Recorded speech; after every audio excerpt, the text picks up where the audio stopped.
तुम इतनी स्वीट हो गई हो कि लोग लड़ेंगे और तुझ पे चींटी नहीं चींटा चढ़ेंगे।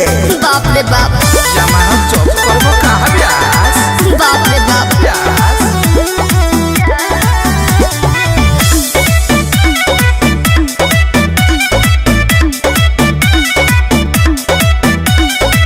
काहे खातिर सुनर बनले भगवान जी शरणो छटिया देबेले परान जी। एहो काहे खातिर सुनर बनले भगवान जी शरणो छटिया देबेले परान जी। जादू तो न रोजे हमके हो खेलाया जा दोनों अखियां में काला। अरे जियत रहो दोनों अखियां में काला। हाँ? ससुर का डरा नजर महरो के लगे जा। चश्मा पहले अखियां में काला।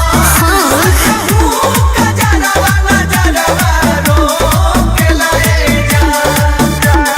कोरिया धागा के तनो हम गोड़ावा हमें बांधी। तब बखला गोता मोहब्बत के यादी। अरे बहे द मौसम हो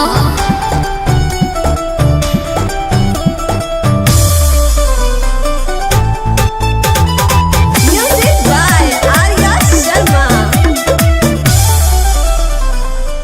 कौन बोल बोले ए जा।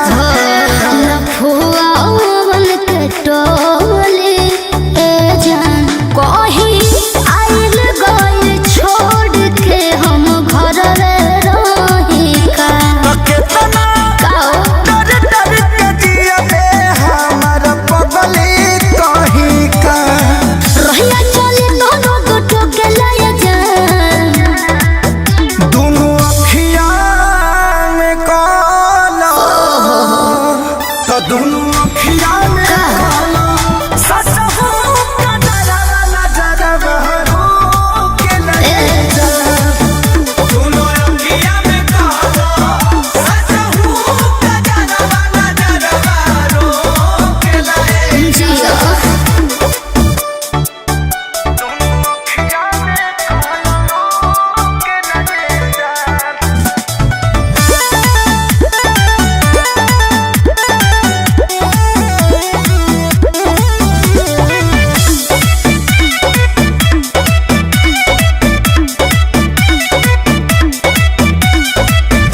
लगलू बड़ी क्यूटी ए जान।